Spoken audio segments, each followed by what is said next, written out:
today we will focus our discussion on a make or buy decision. Okay?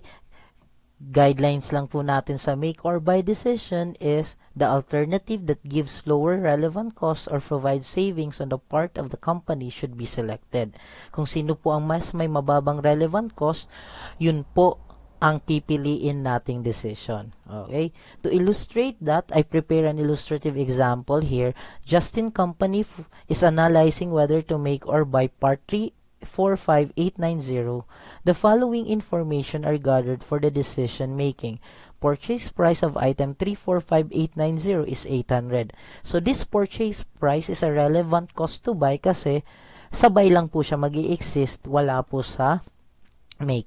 Production cost, direct materials, gagamitin sa make, wala sa buy. So that is a relevant cost to make.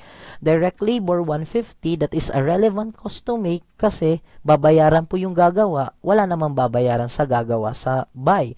Variable factory overhead, mga indirect costs related to the manufacturing of the part, additional cost sa make, walang additional cost sa buy. Fixed factory overhead, if the whole 100% cannot be avoided, that is irrelevant. Kasi whether make or buy, that fixed factory overhead will exist. Pero in this case, meron po tayong 40% that can be avoided if the part is acquired outside. Ibig sabihin po, yung 60% of the 80 pesos can be avoided cannot be avoided on make or buy decision, but the 40% can be avoided. So ibig sabihin, yung 40% magi-exist sa make pero hindi magi-exist sa buy. So that is a relevant cost. 40% of the fixed factory overhead is relevant. Variable non-manufacturing and fixed non-manufacturing generally irrelevant kasi whether you make or buy the part, you need to pay pa rin or recognize the depreciation cost, the administrative cost, the marketing cost, and the selling cost. Okay? So, irrelevant po yun. Handling cost na 10% of cost, magiging irrelevant lang po siya if both make or buy has the same handling cost. Okay, titingnan po natin mamaya kung magkaiba. Kung magkaiba, relevant siya. Rental expenses of equipment used in manufacturing the product that uses the part purchased 200,000. So, ibig sabihin, if you're going to pay or to make the particular part, you're not going to pay a rental expense.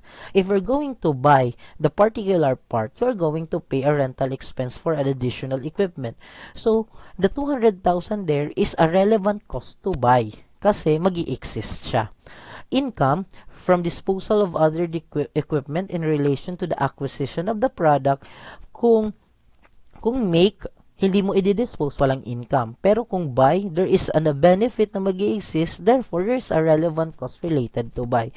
The budgeted capacity of production is 20,000. Okay, to solve that, okay, which solution is best? Ayun, purchase price, 800, cost of making, 300, direct labor, 150, variable overhead, 100, avoidable fixed cost, overhead 40% of 80, ayun, itong 32, exist sa make, hindi magi-exist sa buy.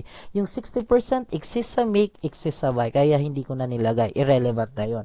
Handling cost of purchase, sabi ko kanina, pag magkaiba, magkaiba relevant, kung magkapareho, irrelevant. In this case, magkaiba, kasi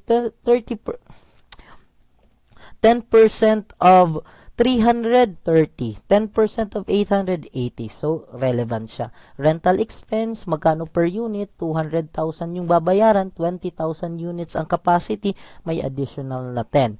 Income from disposing the equipment, okay, that is 160. Paano po yun na-compute? 3,200,000 divide by 20,000, that is 160 pesos.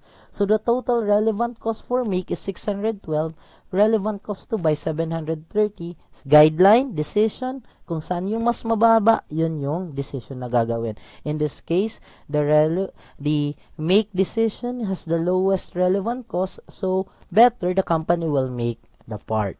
Hopefully, naintindihan nyo po yung discussion ko on make or buy using this particular illustrative example. If you have inquiries, alam nyo na kung saan ako makokontak. Thank you and God bless.